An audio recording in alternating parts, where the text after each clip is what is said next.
All right, welcome everyone. Thank you for coming to Afro-Asian Atlantic, Literature, Reggae, and the Caribbean. My name is Leigh Goffe, and I'm a postdoctoral research associate in the Department of African American Studies here at Princeton. And I'm teaching a seminar now called Islands in the Sun, Caribbean Literature. So this event is part of that class, and my students are here. So we're going to have a conversation about the legacy of slavery, indenture, and Asians in the Caribbean and Afro-Asian diasporas. So first of all, I'd like to give a special thanks to Carrie Young and Hannah Lowe, who traveled all the way from the United Kingdom to join us here, and to Randy Chin, who came from New York. And we also have a very special guest of honor, Patricia Chin, the P of BP Records, who's joining us here this afternoon.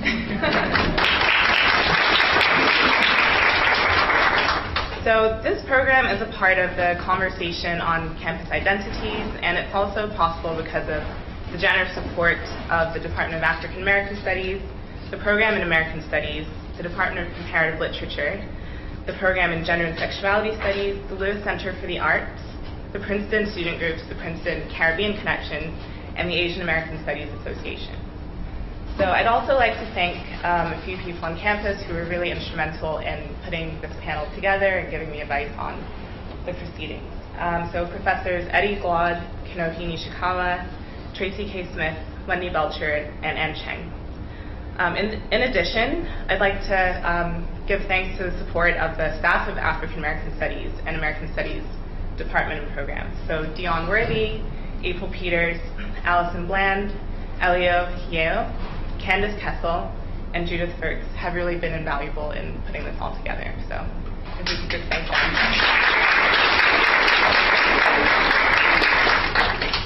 Great.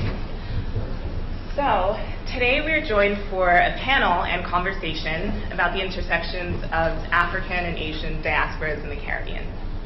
So we're here to explore the legacy of enslaved African and Chinese indentured labor in the Caribbean and the narratives that reconstruct and trouble colonial histories.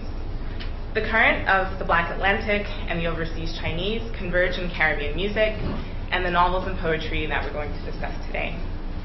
Panelists, authors, Carrie Young and Hannah Lowe will talk about their works, which explore themes such as intimacies out of wedlock, masculinities, abandonment, and criminality set in Kingston, Jamaica's Chinatown, and the gambling dens of London's East End. So in their works, Jamaican patois and Southern Chinese dialects are sometimes woven together to construct new narrative forms of the Afro-Asian experience in the Americas. And of course, the region's history cannot be fully understood without listening to its rich musical tradition. So from reggae to soca to dancehall, calypso, reggaeton, salsa, and bachata, the sonic narrative is critical to storytelling in the Caribbean, in Caribbean culture. So panelist Randy Chin, the president of BP Records, will talk about the role of Jamaican Chinese businessmen in the production of reggae music and mobile sound systems. So he will talk about his storied career in the reggae industry, which began with his parents, Vincent and Patricia Chin, founding BP Records in Jamaica in 1979. It is as important to tell this story through literature as it is through music, so I'm really glad that we're here today to talk about both of those cultural forms. So just to give you a brief overview of what's going to take place today, I will introduce our four esteemed guests and then talk a bit about the songs and objects in my research that inspired this panel. So each panelist will speak for about 10 minutes or so. So Professor Chen will provide historical context of the migration of the Chinese to the Americas, and Carrie Young and Hannah Lowe will read from their work and talk about how music has influenced their writing.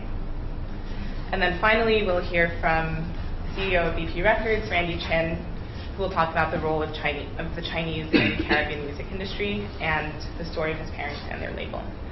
And then I'll open up the floor for questions for about 20 minutes. And we actually have a special treat, thanks to Randy. So we'll conclude with a musical performance by a band that he's brought in today. So I'd like to dedicate today's panel to the memory of the late Jamaican photographer and chronicler of the culture of the Jamaican Chinese, Ray Chen, who recently passed away. His energy and enthusiasm to tell the story of the Jamaican Chinese as a story of one love really encouraged me in the journey of my research. So this is dedicated to his memory. Okay, so now for introductions. So first I'd like to introduce Jack Chen.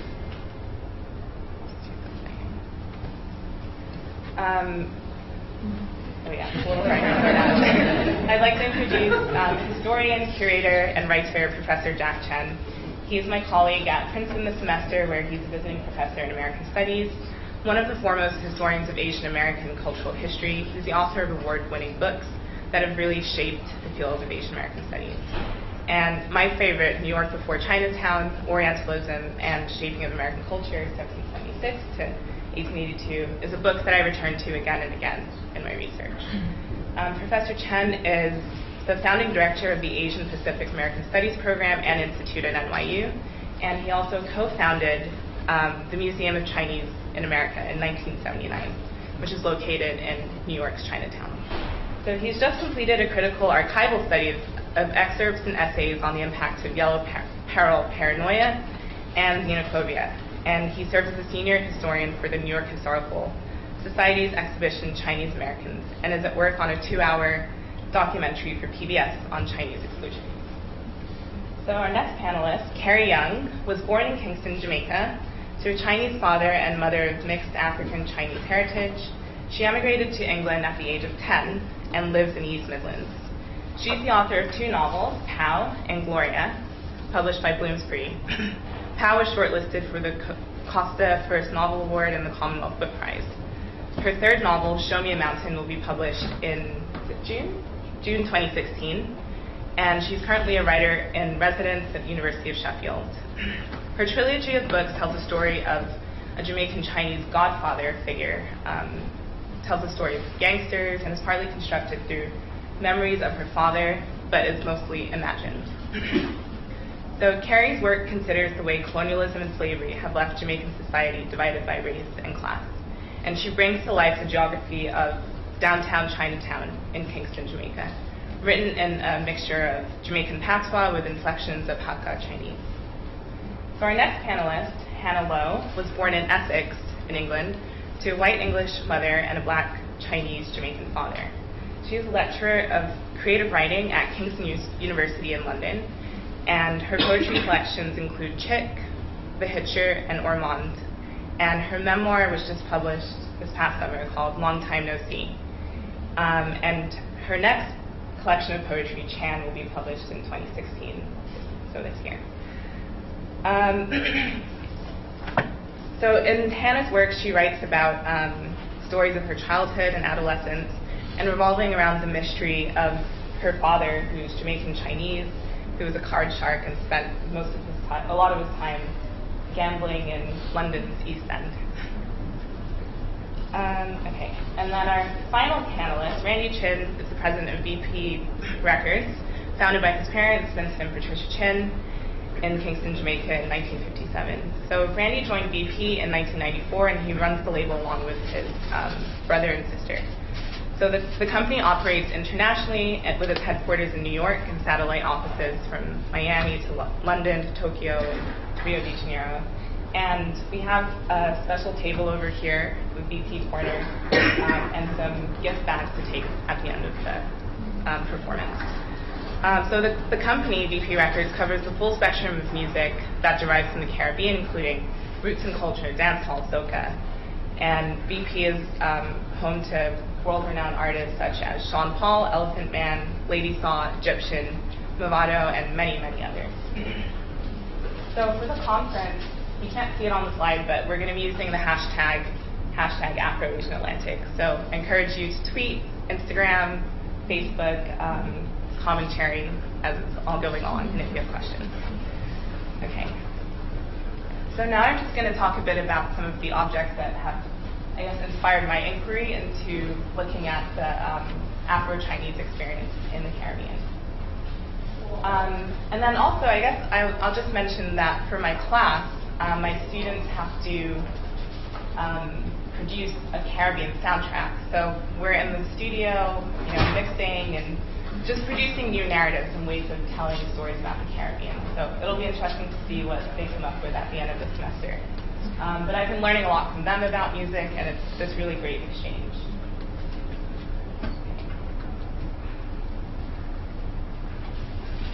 So while Jamaica's national motto, out of many, one people, portrays this sort of multicultural ideal, as you can see in this image of Chinese children and black children sitting happily together, there's a far more complicated history to the presence of the Chinese in the Caribbean. And for instance, we could say there's even this sort of yellow peril archive, as Professor Chen talks about, relating to Caribbean sort of, stereotypes of Chineseness and issues of exclusion. So here we have an anti-Chinese cartoon. So it says at the bottom, I don't know if you can see it that well, but the Chinese invasion. And basically the idea is that the Chinese are growing on this bush, and this Afro-Jamaican man is trying to kind of keep them at bay. So there's these really interesting tensions that were taking place in Jamaica with Chinese migration coming in the early 1900s. And then here's a clipping from a newspaper, a British newspaper in 1907. It reads, "Too many Chinese in Jamaica." So they were considering exclusion acts to limit the flow of that migration. I think we can talk later about just these different stereotypes and how it actually affects the lived experience of these people who were living together, African and or Asian descent. Another image I have here. So this is an album cover or record cover for Leave My Kaisi Low by Stanley and the Turbines. And the Chinese often appear as the antagonist in reggae and mento songs from the 1950s and 60s and 70s. So I'll just play a little bit of this song.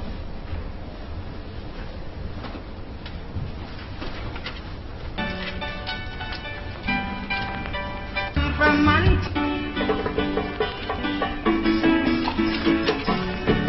Chinese man from Montego Bay come up a town to make up a stay.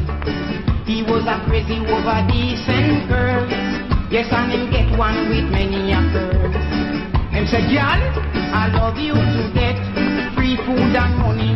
You're sure to get. But there's one thing you got to understand.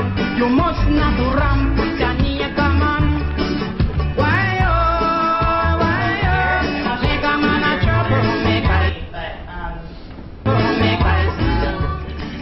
why oh,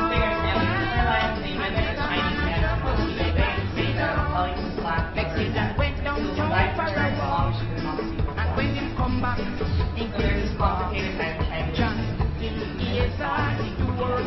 He near a face fight, drives him more.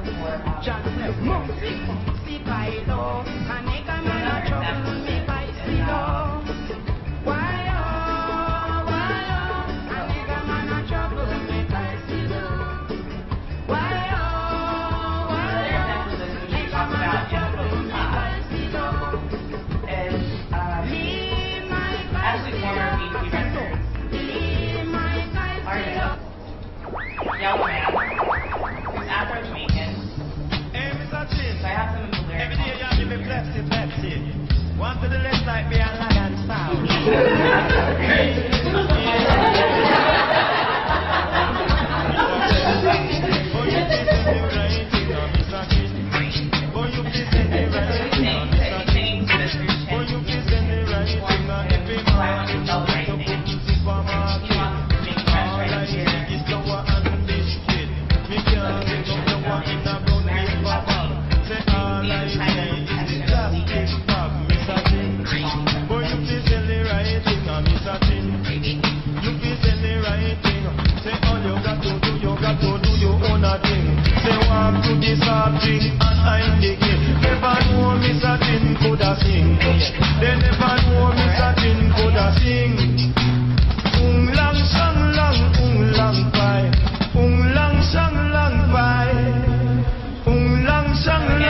picky fine fine, a picky fine fine, oh, oh.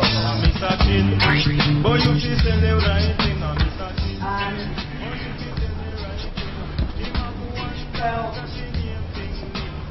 While the trope of the Chinese shopkeeper, musician, and yellow man sings about has been dominant in Caribbean narrative, Hannah Lowe and Carrie Young really break beyond this mold by offering us other Caribbean Chinese characters, and also Afro-Chinese characters, and some of them are, I guess, unsavory gangsters and ganglers, and it's really important to kind of talk about the full story of the lived experience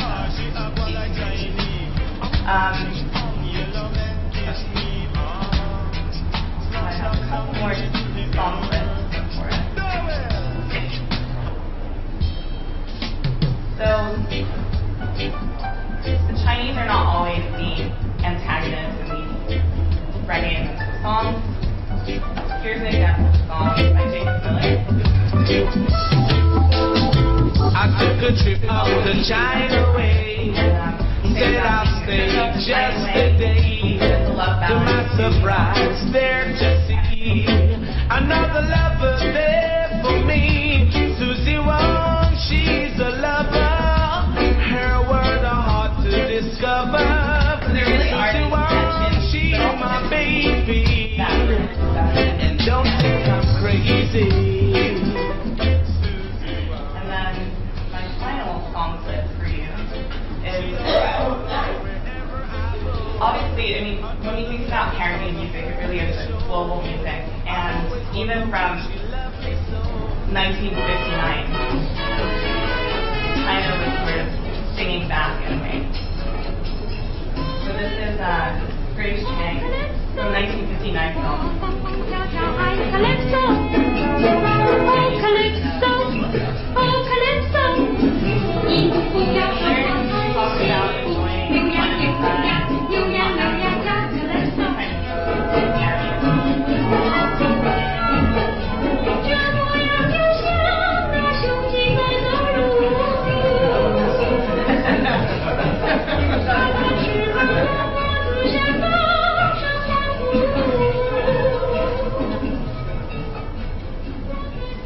By looking at Afro-Asianness and the tension of these intimacies and tensions between Black and or Chinese people, we can break away from the kind of Black-white dyad, and thus Europe becomes the center of Emerging Mexico power.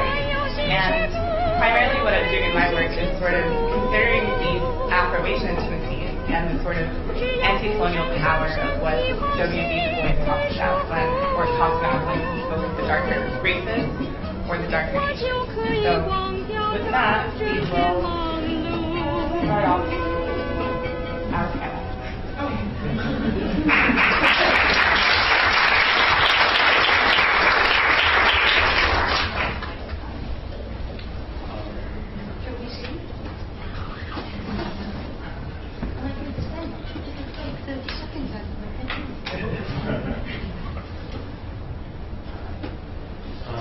Well, thank you, Tal. I should first say it's really an unusual opportunity to be talking like this. So I'm so appreciative, and I wish we had like the whole weekend. But I'll try to be concise and maybe kind of open up some space for us to think a little bit and to explore some ideas. I should kind of mark myself. So at this moment, I'm an academic. I'm a curator. And I can say that in some ways we've been successful in getting off the ground with African American studies, with all these other studies areas, American studies, to look at the stories of people's histories that haven't traditionally been told in this society, but also the project is just beginning. Well, we're only getting off the ground now. And I should mark my time at Princeton with saying that in 1979, when we co-founded the New York Chinatown History Project, which is now the Museum of Chinese in America, is with Charlie Leigh, who was actually a student activist here, and he was very much involved in the Third World Center. And so in many ways, my work has always been in the context, along with Charlie's, in the context of looking at, in the words of Lisa Lowe, but also of other people, the intimacies of four continents. It's always been a story, not just of one group or another, but of groups together trying to figure out how to survive given incredible obstacles. So in the case of Asians arriving in the Americas, and we're not talking about the U.S. here, we're talking about the Americas writ large.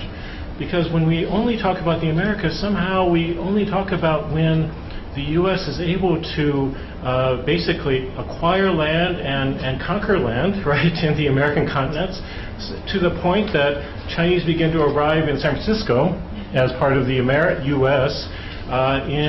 When the Sutter's Mill gold is discovered, right? And 1848 is not a sufficient starting point as a historian to understand the story. We have to begin in 1565, when the Manila-Acapulco trade of the Spanish Empire gets initiated to go to Manila from the new port of Acapulco to the new port of Manila to develop the China trade that has been talked about for centuries. So in many ways, the Jamaican Chinese experience has to be understood within this kind of framing of a larger history of goods being coveted and desired, but also increasingly over the centuries labor. And in fact, so Chinese begin arriving in Jamaica in part really as quote-unquote replacement laborers, right? Replacements to the enslaved. The British system becomes too taxed. There's too much kind of global criticism. And in many ways, as true in the U.S., Chinese and South Asians, Indians, coolies are seen as replacement workers to the so-called free slaves, right? But so in many ways, the Intimacies begin with these kind of large structural kind of phenomena in which labor, plantation labor, sugar cane, the desire for Mexican silver and gold, the desire for Chinese porcelains and silks. All of these things are circulating in this global system, beginning, in terms of Chinese arriving into the Americas as early as 1565.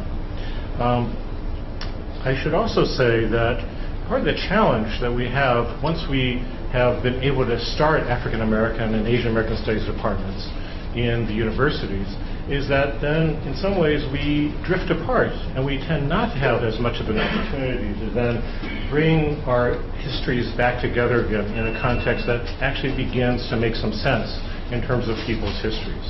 And I guess I'd like to make a distinction between perhaps academic histories, which is really the push for getting publications, the push for a certain kind of respectability within academia, and this other kind of history, which is really a chance to kind of reconstruct and bring back together again people's stories that in many ways are not even quite accessible unless we're actually including poetry, literature, and the creative arts. Because a lot of this documentation, a lot of the archives, a lot of the stories of these experiences are simply not available because the mainstream institutions really were not around and not thinking that they were valuable to collect, right? So in some ways now it's the retrospective responsibility of all of our work to begin to pull these archives together, to pull these fragments together of these stories, and to begin to make sense and to put them back in a larger context. That's not simply, let's say, Asian American stories within the U.S. or Asian Americans within the Americas, but really back in the context of how the colonial experiences and the immediate post-colonial experiences and all the other structural questions that are really in some ways behind those more intimate personal stories that have to be thought about. So I should just say that the great majority of the Chinese who end up in Jamaica as laborers come from southern China, but they themselves are Hakka Chinese. And those of you who are in East Asian studies know that the Putonghua, the Mandarin way of saying Hakka, is Kejia, literally guest families. They had already been migrating from the north, from central China, along the Yellow River, down to the south. And that, so in many ways, the Hakka people in Jamaica are already a part of a diasporic group of people from China, within China itself, and then continuing that diaspora to an estimated 80 million people now around the world outside of China itself. A prolific people, a tenacious people who have really found ways of surviving in many other places. So you have that group of people meeting Jamaican peoples who are brought together, of course, primarily enslaved Africans, but also Lebanese, and also the descendants of the colonial families and colonial masters themselves. And that mixture, in some ways, represents, I think, another powerful kind of mix that isn't always rosy and always getting together, but is very much about, in the words of Vivian Goldman, the biographer of Bob Marley, an exodus. And in many ways, she talks about the idea of the exodus being something that is not strictly about the Rastafarian, and certainly not strictly about Bob Marley at that moment, because he himself is at a moment in which he's seeing a kind of larger global role that he's playing with his music. And that larger global role, in some ways, is captured by the Christian religious figuration of Exodus itself. Whether we want to use that framing, I think, is up to each of us, but I think it powerfully speaks to the fact that there are many different groups who have come from many different situations, not all easy struggles in so many ways, but then the Chinese who end up running the Chinese shops, who are structurally, in some ways, having left the indentured labor contracts that they had, moving into positions in which they could find a little niche to find some to make a living, then get caught between a black and white bind that is impossible. It's an impossible bind. But what are the intimacies that then emerge in that kind of combination?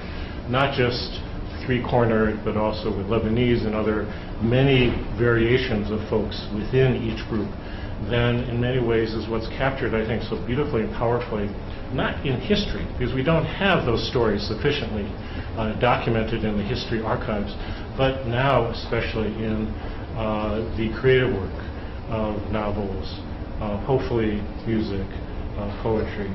And we're at a moment now in which I think we have a chance of actually rewriting the history and actually getting at the intimacies that are there in a complicated way that are not simply phobic of yellow peril or philic in terms of romanticizing Susie Wong, who's a Hong Kong prostitute that has gone global in terms of the American film industry and that kind of unrealistic sense of this good girl who was forced to become a prostitute, and that's the limits of the way we have the way in which an Asian woman, a Chinese woman, is represented, right? We now have the moment of being able to represent something far more complex and far more real in terms of what the stories are about.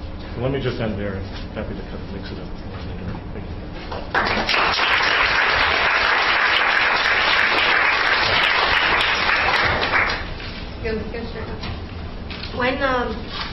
When Chow asked me to do this, I think she asked Hannah as well, she asked us to choose a song for a record. And I chose a record. It's one of my favorite records. And it turns out today I discovered that not only was that a VP record, but Randy's dad produced it. So that's quite funny. So having chosen a record, and I chose a record, and it's Lord Creator. We're going to play it when I finish reading. Lord Creator, Independent Jamaica. And I chose that record because it seemed to me, because I was thinking about the book, and don't worry, this is a UK version, the US version covers up now. I was thinking about the book, and I'm thinking independence was a big moment. 1962 Jamaican independence was a big moment for us, and so I thought, well, yeah, that's the bit you should read, because the book goes from 1938, which is when the first political party, People's National Party, was set up in Jamaica, to 1980 when Siaga takes over. So that takes us through 38, then it takes us through 44 where we got the vote, but still under British rule. Then it takes us through independence, and it takes us through two Michael Manley governments. And so the book is fiction, but it's taking us through those times in Jamaica in terms of how do ordinary, or how's not that ordinary, but how does the ordinary person live through those times. So the book's, the backdrop of it is very political. But something happened before independence. And the thing that happened in 58 was that they set up the West Indies Federation. And the West Indies Federation was an amalgam, a federal unit of the British Caribbean islands. the 10 islands, and the idea was that they were gonna be one unit, one economic strategy for those islands, and so they were going to get their independence from Britain that way. And it was set up in 58, and 3 years later they hadn't got independence, and it wasn't working terribly well. And Manley, and I'm saying all of this because it's in the song, Norman Manley called a referendum in 61. Alexander Bustamante, who was in opposition at the time, wanted Jamaica to leave the Federation. Manley wanted to stay in the Federation. Anyway, the referendum, they left the Federation. And so Jamaica went for independence in 62 and got independence in 62. And now I'm going to read, because this is the moment. Everybody and everything was getting ready. Even the British Army decided to leave us in peace. We're so happy to wave goodbye to the Royal Hampshire Regiment, because it was 300 years since they've been lording it over man and beast, and it was well time for them to be gone. After the British leave, everybody just focus on one thing. 6th of August 1962, Independence Day. Man, woman and child was cleaning up and painting up and decorating the whole town with flags and bunting in readiness for this 8 days of celebration. They lined the street waving and cheering when Princess Margaret get here, and thousands of them crowded into the National Stadium the night before. I didn't bother go down there because I didn't feel like watching a marching band in a little uniform with the one out the front twiddling the stick. Or the Boy Scouts, or the Girl Guides, or the police parade, or dancers in traditional costume. I didn't feel like I wanted to listen to no speeches from Her Royal Highness, or Manley, or Buster for that matter. Instead, I'll go over to the Blue Lagoon for a quiet drink with the boys. And just at midnight, when I know they was going to pull down the Union Jack and haul up the Jamaican flag, I raised my glass for a toast. Jamaica, land we love. And me and the boys clink our glasses. And right after that, we step outside to see the fireworks in the night sky above the National Stadium.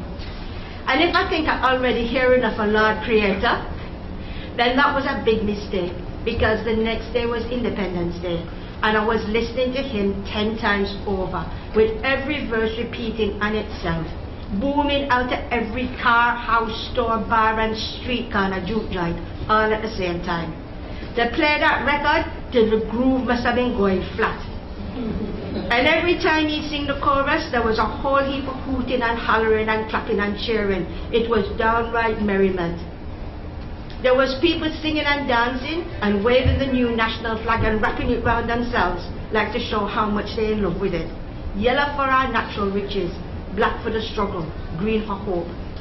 There was men in shirts and women in frocks that they make out of them same 3 colors, because it was independent, and everybody was believing what Lord Creator. When he said to us, we was going to live in unity and have progress and prosperity. It was happiness. You couldn't paint a picture of happier happiness if you had your whole life to do it. All over town there were steel bands and calypso and reggae and ska. So the sound of Yellowbird was blending into Lord Creator and Byron Leigh and Prince Buster and the Scatterlights. And it didn't matter a damn, because it was Independence Day. Independent Jamaica. That day was our future. And it was full of hope that out of the many that the British bring here from all corners of the world to serve them, we could be one people.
Hello everyone, and can I just say how grateful I am to be here on this panel, and thank you very much to Tao for inviting me as well.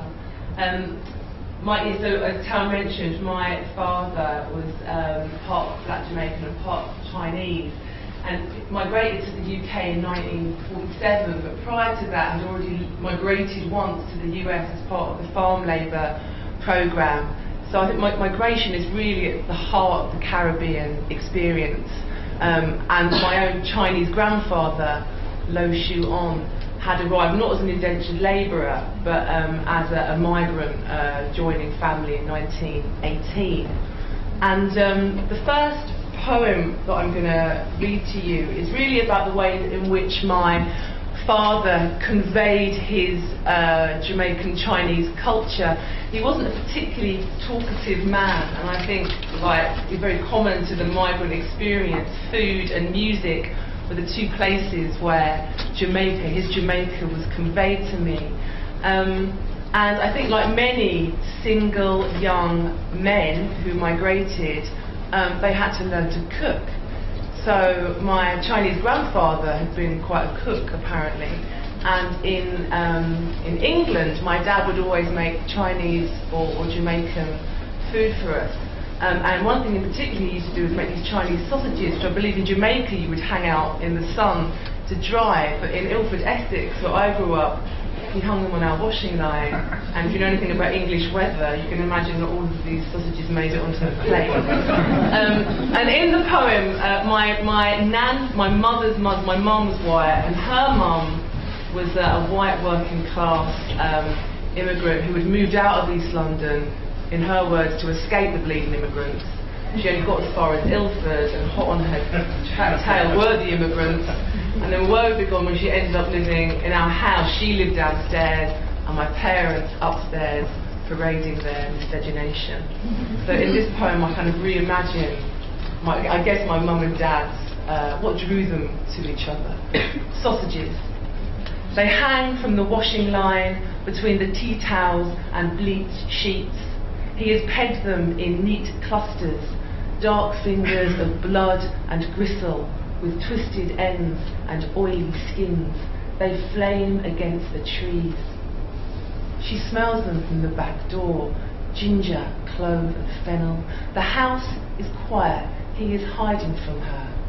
Her mother told her not to marry a foreigner. You always wanted to be different, she hissed. Now this, he's black and old enough to be your father. The sausages are Chinese dragon red, the red of a chili or a shamed face. They gather fire, drying on her line. This is Ilford, Essex, 1965. The neighbours eat mince and cabbage and talk about her. She asked him not to do it, but they taste like home to him, and he is like good food to her. Tonight they will eat sausages together, and she will lick the oil and spice from his hands.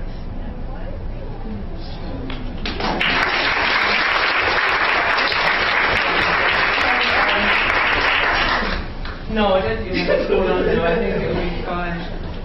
So when I was growing up in Ilford, I went to school, and I obviously wouldn't necessarily, if you look at me, the first thing you wouldn't say is she's part Chinese Jamaican. And but when children, they would see my dad, and then I was at that time, the term half caste was considered to be okay. And I remember coming home and saying, to my mum, am I half caste? And her giving me this long, complicated explanation about what exactly I was, none of which made sense to me. But we had this picture on our wall, and in fact it's a painting by a Vietnamese artist. But I used to look at this little child, and in my I suppose they call it a diasporic imagination, although I should say as a child I didn't realise I had a diasporic imagination. It's a diagnosis more than anything. I used to look at this picture and I used to think that was my grandfather, and that's kind of how I conceived of the idea that sitting all those thousands of miles away from Jamaica, I had his Chinese grandfather. And I started to when I found out the year of his arrival, because my dad had written this kind of notebook where he'd given some scant details about his history, I started to imagine my grandfather's arrival to Jamaica. And so this poem is after this painting, and it's called 1918. I saw you on the gangplank, grandfather, stood in the fevered sun with your chin raised up.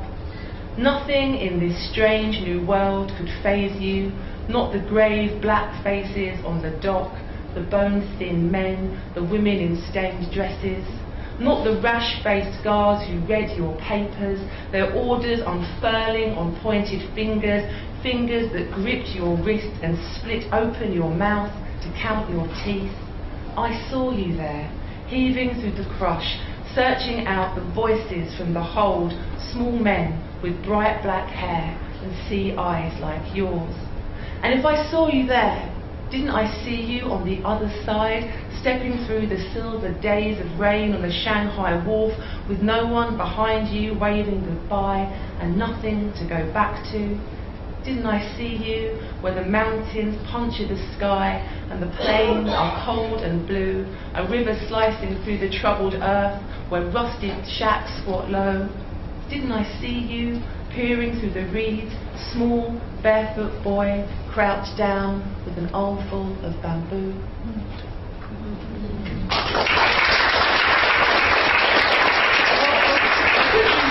More poems to you, but I wonder, could you show us the next slide? Yeah. So my grandmother, Hermione Harriet, this is her picture, and she had my father when she was 15. She was his maid, and he was a Chinese shopkeeper. And she raised my father for a little while, but you know, she was an impoverished young girl without much support, and eventually my father went to live with his father and became a kind of lackey for my grandfather, who I don't think was a particularly nice man in his grocery shop. But later on, my father would try and find his mother, and he would go and visit her, and she had become somehow a woman of independent means, which must have been pretty difficult in the Caribbean at that time. And you know, I'm not sure how true it is that family rumour and sort of narratives come back to me to say that she was, I knew that she could speak Hakka dialect, and then I heard from a cousin that she'd been a kind of courtesan, if you would, you know, but only for Chinese men or white men, you know, not for black men in the Caribbean. So she had managed to live independently, and then later on she had married an American, and so she had these kind of three lives. I'd never met her, and I wanted to, because I was fascinated by this woman that had made out and struggled, you know, on her own. Grandmother. My grandmother comes calling on cold nights in England. She is no old lady. She wears honey-coloured stockings, red dresses with nipped waists, paints her nails exotic flower shades, smells of oranges and frangipani. Lord, girl, she says from the end of my bed, how come you're white?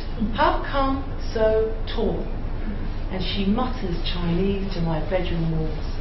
And when I wake, she's at the mirror, scratching in her eyebrows with the charred end of a match, saying, Mr. Walwyn Pennyfeather, I curse the day I heard that name.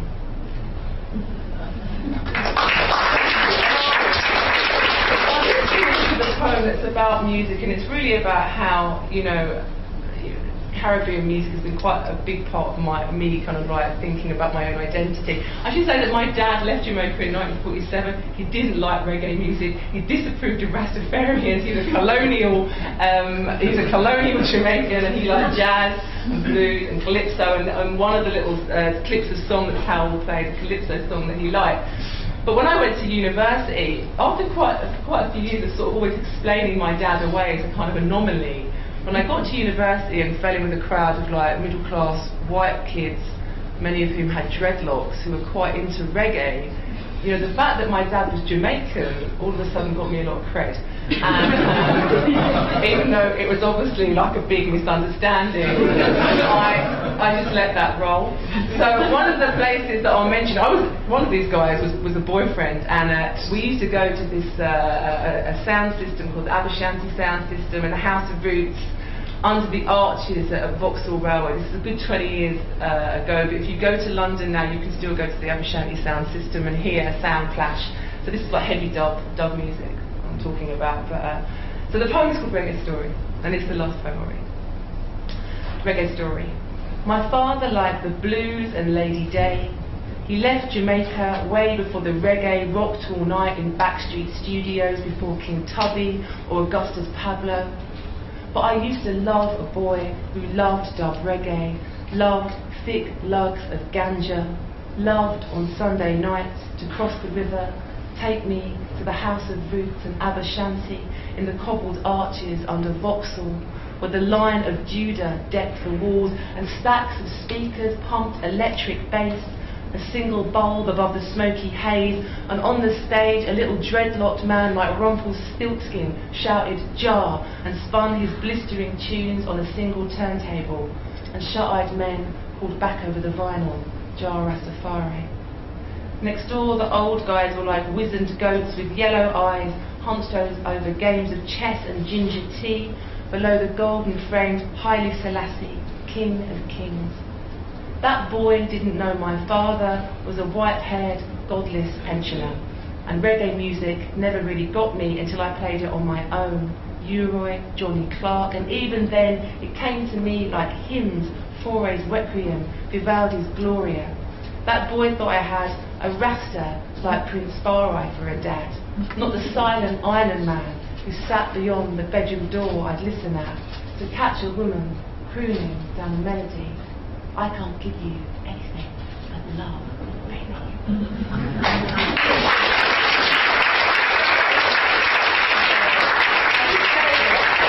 You need to hear very quickly the difference between this like short extracts of calypso that my dad liked and then the very kind of conscious back to Africa reggae music that I found myself listening to, surrounded by all these like white middle class dreadlock guys at college.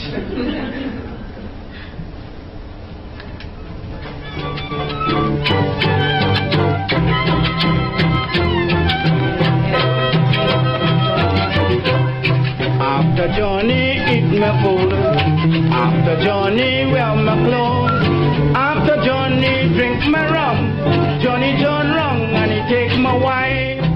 Ah, look a misery, wherever I meet Johnny, people will be sorry to see the grave for Johnny and the gallows for me. I love the irreverence.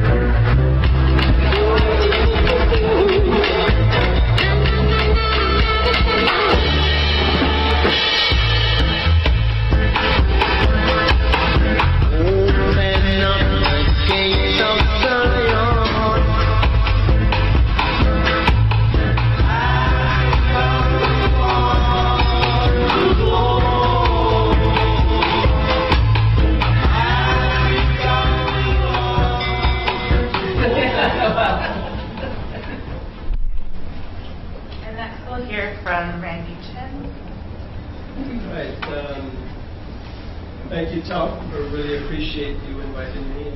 Jack, I met last year at the festival, and I met these two ladies earlier today. I'm really fascinated with their stories. So, to continue to break all the stereotypes that we've seen broken today, I'm Randy Chin, president of BP Records, and my family has been in reggae for many, many years, since the 1950s. I grew up in reggae, and I thought it was normal that all Chinese people did reggae, but I realized that it wasn't so normal. So when I moved to the US, not only was it abnormal that I was Chinese but from Jamaica, that was weird. To be Chinese from Jamaica into reggae music was just completely off the scale. So what I'd like to do today is really to talk a little bit about, give some background on BP, and then show two videos. One of them being Always Together, which was a documentary, a trailer for a documentary that was done a few years ago that talked about the influence of Chinese in reggae music. And also the other video is a video of a bunch of songs, some of them you'll probably recognize, where there were Chinese people involved, whether it's singers, producers, record labels involved. That sort of gives you the full context of where the Chinese Jamaicans were involved in the development of reggae music. So to start off with, just real quick, Tao did a really good explanation of VP. The company was started originally by my parents in Jamaica in 1958. The original company was actually called Randy's Records, and I don't know if anybody here is from Jamaica, but the store was located in downtown Kingston on North Parade. It was sort of the hub for a lot of the music industry at the time. We had the store on the first floor, a recording studio called Studio 17 on the second floor, and a lot of the classic Marley recordings were done there. Peter Tosh, Jimmy Cliff, Johnny Nash, Burning Spear, a lot of the major recordings were done there. And it was sort of the big hub where a lot of the people hung out. Over time, we decided to move the business to the U.S., and we started VP Records, and the P in VP is actually my mom, Patricia. And we started as just a retail store in of all places, Jamaica, New York. So there's a good sign when we chose that location.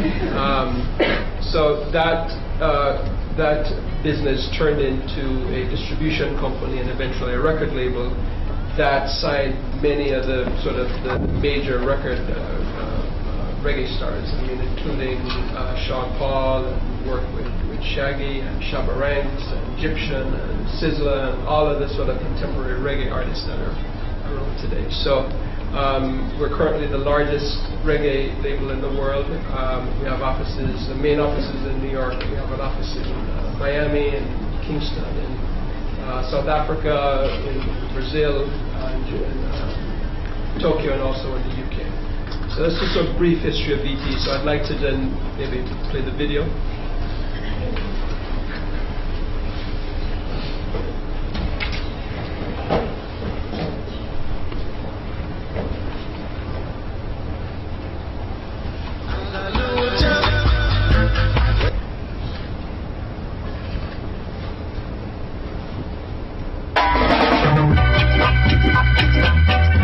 The Chinese in Jamaica is a fascinating one.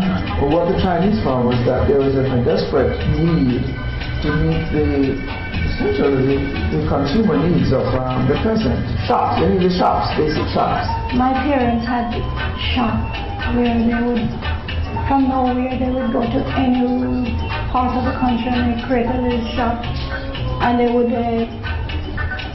service the community first. When I was growing up, you didn't say, if my mother or my father wanted me to go to the grocery, you didn't say go to the grocery and get me some sugar. You said go to the Chinese shop. The Chinese role in Jamaican music culture is actually, very substantial. The most important early player in the game is a guy named Tom Wong, who is better known to reggae aficionados as Tom the Great Sebastian, who had one of the very, very earliest, if not the earliest, sound system in Jamaica. Where are you coming? Looking back at his legacy in terms of how instrumental he was in shaping the sound that eventually took the world by storm, it's pretty interesting that he had a distinct role in a lot of these artists that became superstars down the way. I'll stick to Liz for a good while, giving a lot of hit songs. So I got the idea from Liz to wrote Monkey Man, and that song was a hit. Number one in Jamaica, number one all over the world. Randy's record was started way back in the 50s, and we tried to help our young artists to produce their records, give us the sales. When it sells, we would pay them back. And that's how we started business. They trust me and I trust them. From micro business right up to where we are. By playing with the tracks, we noticed that we could move the instrument back and forth. By doing that, we have to do a little flavoring. So on the drum track would make a little echo, with certain parts of the snare drum and the bass playing through it and stuff. So the raw essence of dub was done at Atlantis. By the time, say, the reggae explosion kind of dawns, by the mid to late 70s, you see a lot of Chinese Jamaicans leaving. What really happened in Jamaica was a combination of two things. One, the inevitable insecure reaction to change.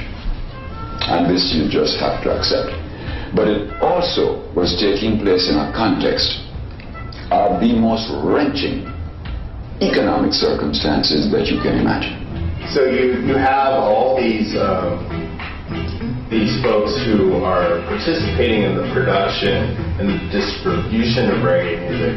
So to say that later a person of, say, Asian ancestry performing in reggae is a thief or a crook or a pillager or a Johnny-come-lately is really false, because without the involvement of a lot of these key producers, the genre wouldn't have spread globally.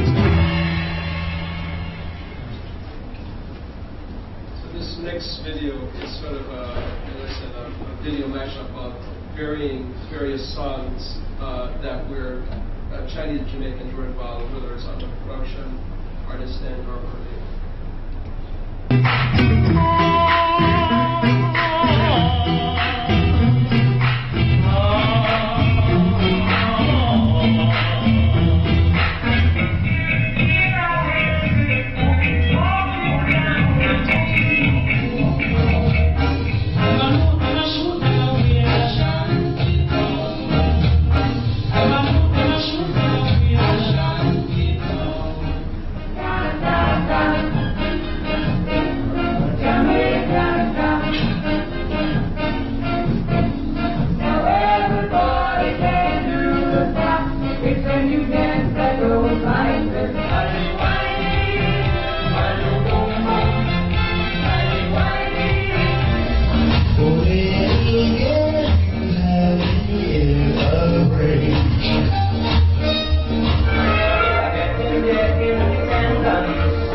with that, we can really open it up to questions.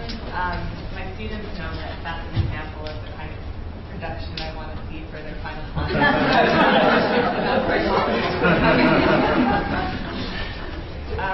Yeah, so we can open it up for questions. Yeah. And if you can just say your name and who you are, where you're coming from. Luha Benjamin, faculty in African American Studies. Thank you, Val, for organizing this amazing panel, and for each of you for bringing something really distinct and unique to the conversation. The question I have is around the underside of intimacy. To think about some of the, as you use the word you used at the beginning, was tensions. And one sort of aspect, one sort of mode of intimacy is a debt relationship, right? A relationship in which you owe and are owed something. And I wonder how each of you, not necessarily, you don't have to go down the line, but think about how the idiom of debt sort of plays into the stories that you're telling us, both colonial kinds of debt but interpersonal debt, as a way in which you're drawn closer to someone, and then also sort of what you're owed. And my own reference point is thinking about the role of the Chinese diaspora in Africa today. And so one of the questions I have is, what lessons can we learn from the retelling that you're offering us about Jamaican history for our understanding of the debt relationships that are being formed right now?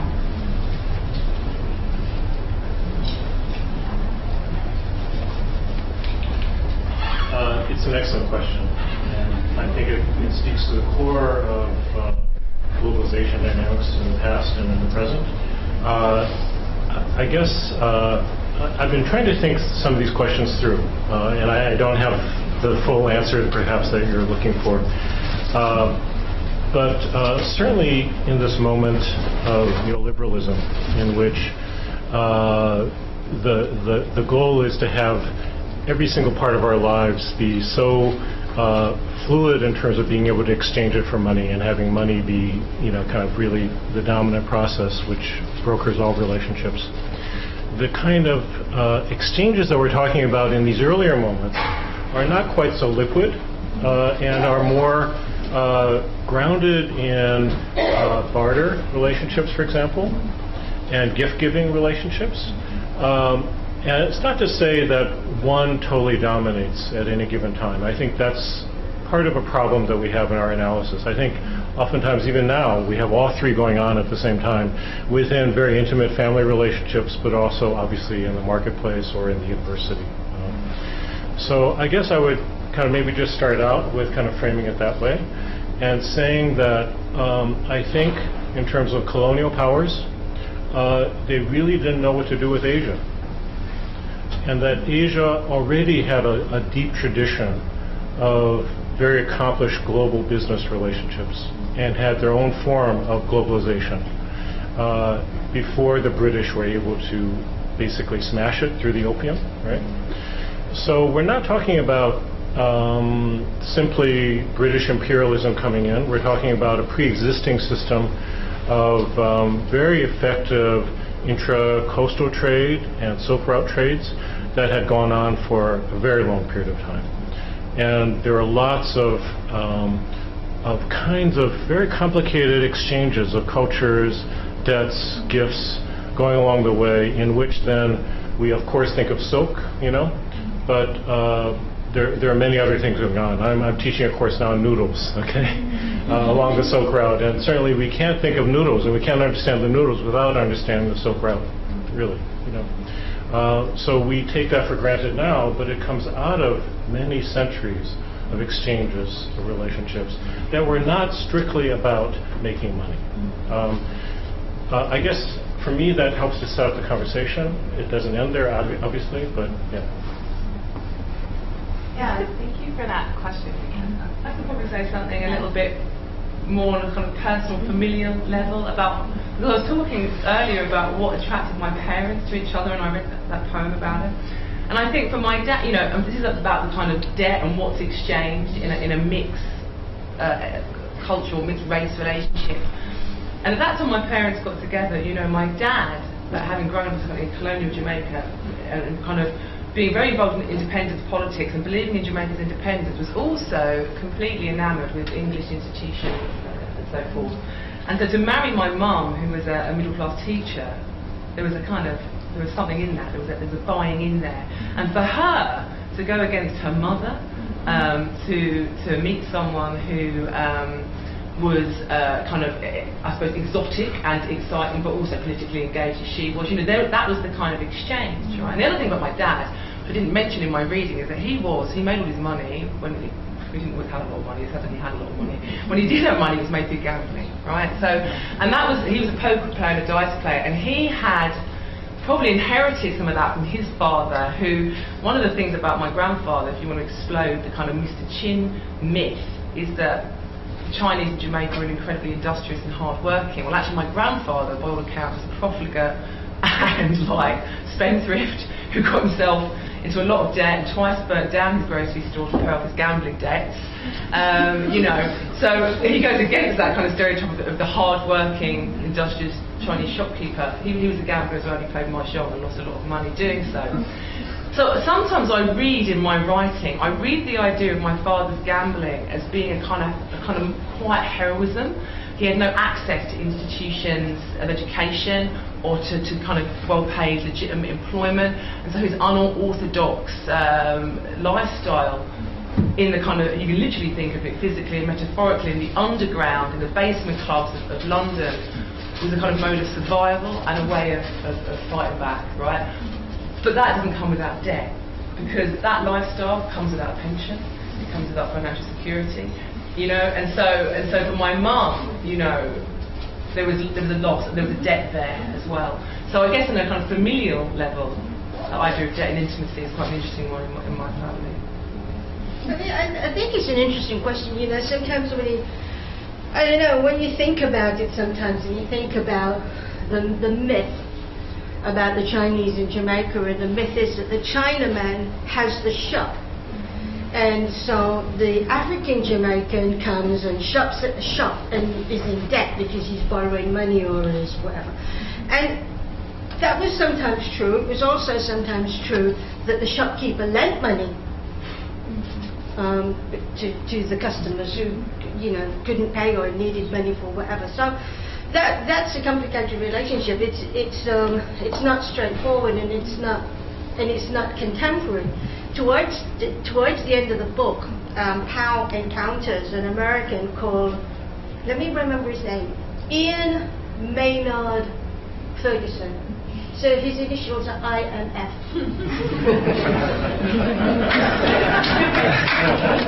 Okay. So Powell, IMF, and he has a nickname, Sam.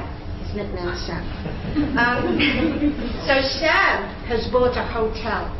Okay, Sam's bought a hotel, but he can't get any guests in the hotel because the American newspapers are telling everybody in America how dangerous Jamaica is, so Sam can't get any guests. And he's having all sorts of union problems and this, that, and the other, and he's asking Powell to help him sort out his problems so he can run his hotel.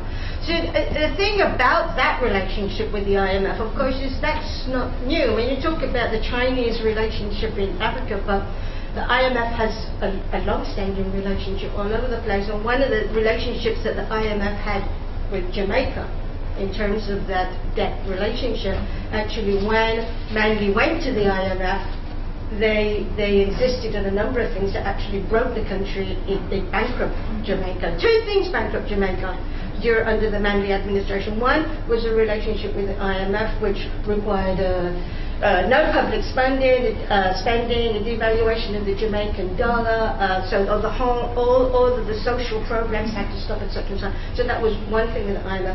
And the second thing that bankrupt Jamaica overnight was when when South Africa invaded Angola, the Angolan government asked Fidel Castro to go and help.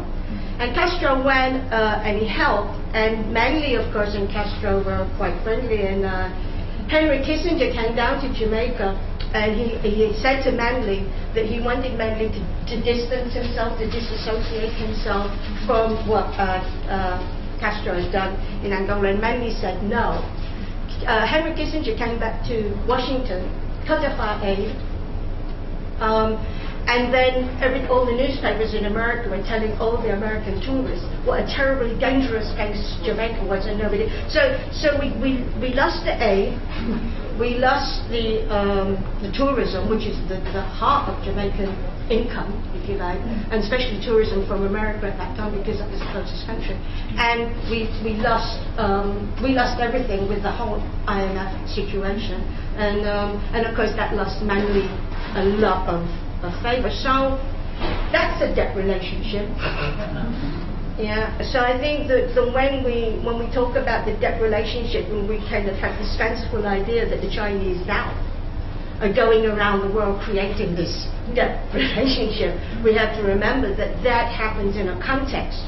Yeah. And that actually there are bigger forces, yeah, at play that create the kind of circumstances that leads to the Chinese shopkeeper in Jamaica in the 30s, 40s, whatever, lending somebody money, because the bigger forces at play at that point was that when slavery was abolished in 1838, the African left the British-owned plantation with nothing, but because the Chinese and the Indians were on contracts, engaged in labor, they had something, right? The Africans had nothing. So that situation, that economic situation that was set in Jamaica, was set by the British, who had held Jamaica for 300 years as a colony.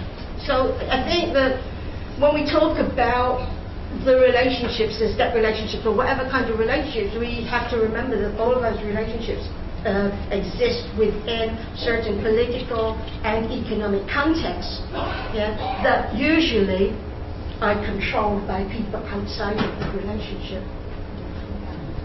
Definitely, and that's a really wonderful question and way to sort of frame the conversation that we're having here, because I mean, even if we go back to the moment of abolition in the British West Indies, 1834 to 1838, you can think about the money that was guaranteed to be paid for abolishing slaves, and to think about that money in addition to this sort of system of debt peonage, right, of indenture, and what does it mean in terms of your freedom if you are a laborer in a context where you are indebted to this plantation and where you're working, and in terms of will you even be able to afford to have the money to go back home. Well, so there are these really The interesting. money that was paid to the land. Yeah, to the white planters in Jamaica. Yeah. So what happens is then they start. Then we used to have the slaves. Now we've got a load of money not to have the slaves. So what we're going to do is we're going to keep the same workers, yeah. But now we're going to charge them to live in the same huts that they used to live in. Now we're going to charge them to eat the food that they used to eat as slaves. Now we're going to charge them for health care. And it is all tangled up in this sort of intimate transactions of the space of the plantation, right? Okay, so I think we actually only have time for one more question. We have our musical presentation, but you should definitely stick around and you can chat with the various panelists. So one here, or maybe we'll take two together. Okay. Okay, we'll take all of them together and then choose the answer. Okay, I'll make mine quick. I'm Britt Russer. I'm a visitor in English. So I like the frame and the idea of breaking all the stereotypes, because I think stereotypes are persistent things and they perform different kinds of functions. I was thinking about the kind of salience and function of stereotypes in the context of migration and movement.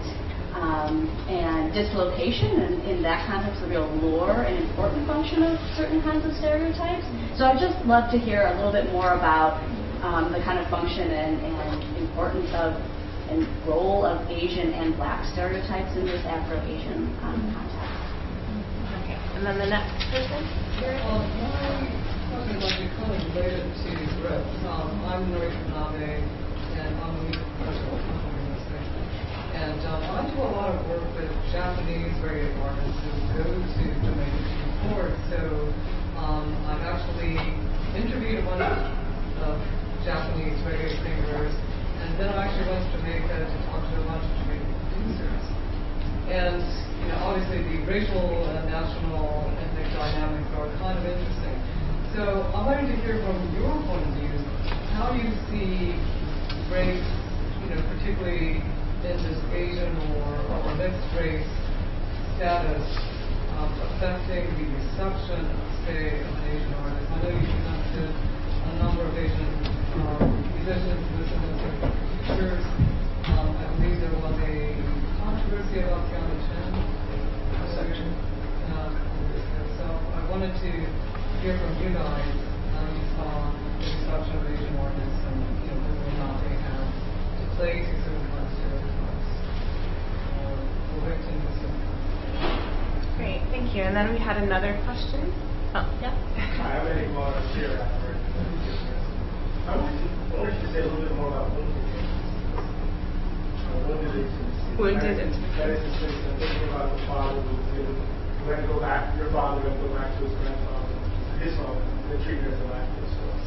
And thinking about absence, right? The way, how this intimacy actually reflects in certain sorts of conflict, class tensions, and the way they get played out in ways in which families interact or not interact, and how the music became a site in interesting sorts of ways for this stuff to be reconciled or negotiated and navigated. So wounded intimacy in these sorts of accounts. Thank you. And then was there one more question? Or I think that's enough for us. Maybe I can start with your question. I mean, I think, some of the things that we see, there's certainly a racial sort of dynamic to this, but oftentimes what we see is sort of an uptown versus downtown artist. Whether maybe it's Sean Paul, for instance. Sean Paul sort of is considered an uptown artist and wasn't necessarily accepted in Jamaica until he got a huge crossover hit and everybody loves him. So I think there's a dynamic there that is, when you're downtown, you're real, you're Vice Cartel, you're sort of that type of artist, and somebody not from there is sort of looked at as not being sort of authentic until you get a big crossover hit and everybody loves you. So I think that's some of the dynamic that happens. I know a lot of Japanese artists here down here, and none of them really sort of a crossover. Rice and Peas, I think, was one of the ones that are there. There's a couple other ones that are down there that we're working on. Well, I can kind of respond to your question about the wounded intimacies, I think, and I think both Kerry and I might say some similar things about where our writing comes from, but certainly, my relationship with my dad was not an intimate one. When I was younger, as a child, you just want to fit in, and when my dad used to come and pick me up from school and ballet and stuff, and people would say, "Is that your dad?" Sometimes I just say no, because I couldn't explain him. It wasn't just a racial thing, the fact that he was a black man, I also presents white. It was also that he was way older than all the other dads, and I couldn't quite, I had no words to explain his relationship with me. So when it was, the wounding really was when he died, and two things were going on at that time. I was entering higher education where I was learning all these words like subaltern and post-colonial and colonial subject, and I'm thinking, him? Dad, is he the subaltern? And I was asking, I remember reading that, the split, like I said, can the subaltern speak? And I started to think about what voice my father had ever had. And just as I was getting interested, he died. And that was a wounding that took many, many years to really, years and years before I wrote anything about that. And he had been so wounded by his family relationships. He believed that he had been sold by his mother to his father. He believed that he'd found a receipt indicating that transaction had taken place. And then what's so interesting, I think, in my dad's life, in a way, he sort of sets out from Jamaica, he goes to America, returns, he goes back, he goes to the UK, he's surviving through gambling, he's moving on, he's married, he has children, and so forth, but he still wants to know, he still wants to connect back with his parents. And one of the things that happened, my mum always said the Salvation Army came and knocked on our door when my Chinese grandfather died, and at this time my dad and him had no contact for 30 years. But many years later, when I was writing, I phoned the Salvation Army and I said, would this have happened? Could you have just turned up knowing that someone had died to our address and to say? And they said, no, your father was looking for his father. So all those years later, my dad was still trying to repair some of these terrible wounds of his childhood, the neglect that he, the violence and so forth. And I think that, to me, I still feel that as pain. I still feel that viscerally as pain. So the idea of that kind of wounded intimacy is very key, I think, in my work. Great. And then I guess finally we can maybe talk about stereotypes then to the other question. The sort of, I guess the way that I think about it is in terms of fantasy, but also anxieties that play out on a national level, but also personal levels. And I know Jack has written about the archive of this sort of yellow peril and xenophobia, and obviously that plays true today, right?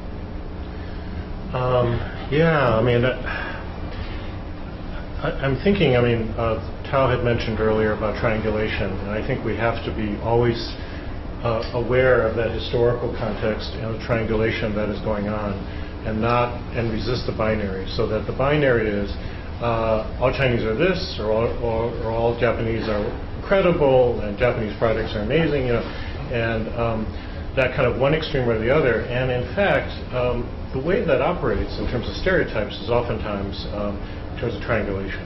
So when you think of, I don't know how many of you have seen the Philip Kaufman film Rising Sun. It's really kind of this horrific yellow peril kind of buddy cop film with Sean Connery as an executive producer, but also appearing in the film, and Wesley Snipes, who's the cop buddy in Los Angeles, and they're uniting against the Japanese corporation, represented by this huge phallic skyscraper that you look up at. And there's all sorts of sexual stereotypes. There's all, Now, it's not to say that the rise of Japanese businesses isn't real. And it certainly was a major topic of American conversation in the 80s. And Detroit and the Vincent Chin case, for example, was really very much focused on what was going on there and trying to sort out how could this Japanese be out competing American automobiles, right? And then the intimacies were happening on the ground in bars, beatings, in all sorts of things that were happening. And I think it was, and there was no distinction at that moment in the difference between Chinese and Japanese. Chinese were confused for Japanese, Japanese confused for Chinese. And in some ways that's always been the case in how Asians, East Asians especially, have been racialized in this country. So the specifics of who was actually doing what and the distinctions between these corporations that had been set up after the U.S. occupation in Japan as part of war recovery, that historical stuff and the structural stuff of how capitalism was working globally never figures in to how people then live the stereotypes and project these kinds of things on each other, right? So we're kind of stuck in that. But how to understand racial triangulation is that Wesley Snipes and Sean Connery are acting together against the foreigner. And variations of that triangulation is happening constantly in our culture, through the popular culture, through the media, to the point that we really are enacting various kinds of triangulations that help us feel good or help us feel that we can somehow deal with the anxiety and anger that we have, and have us, when we listen to some of us, not me, to Donald Trump, feel that he really has the answer to something because he's speaking to us emotionally in a way that can help us resolve this incredible sense of loss that we have. That especially the white working class, the white male working class, feels that they've been left behind in the new information economy, right? So these are working constantly on us in ways that I think we oftentimes don't even recognize, and it's certainly not a part of the discussion that is existing on the op-ed pages of the New York Times. So we don't even have the possibility of actually having intelligent discussions about this, except for maybe occasions like this, which tend to be more rarefied. But that's a more academic response, I guess, a more theoretical response. I think the thing about I'll be very quick. The thing about stereotypes, I think the thing about stereotypes and the thing is that they're one-dimensional.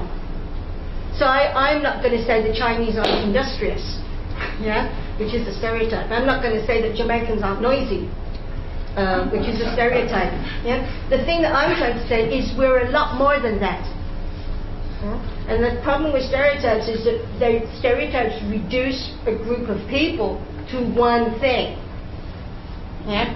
And it isn't that we're not that thing, whoever we are, it's that we may be that thing, but we're many, many more things.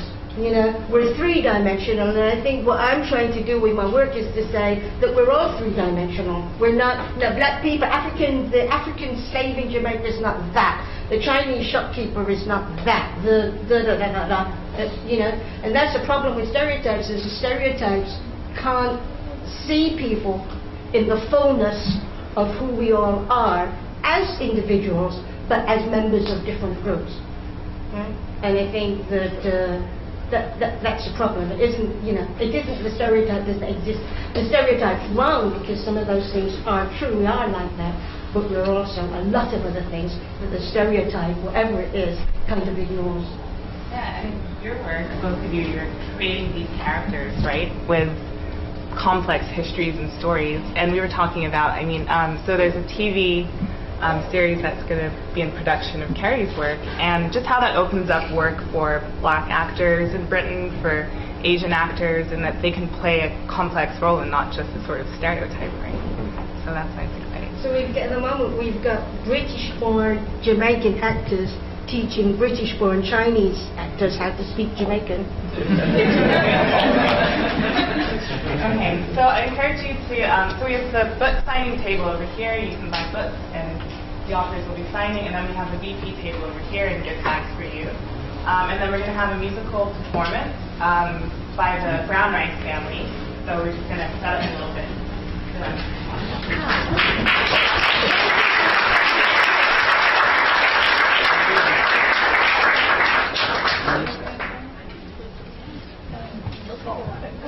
Thank you very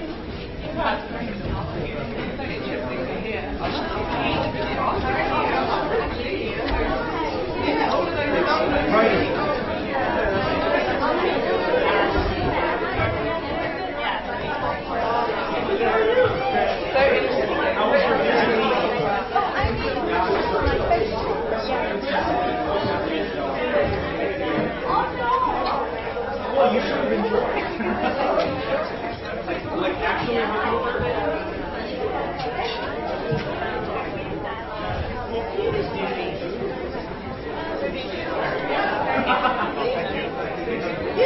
Can we just put it over that side?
everybody enjoy. We have the giveaway bags. Thank you so much for coming.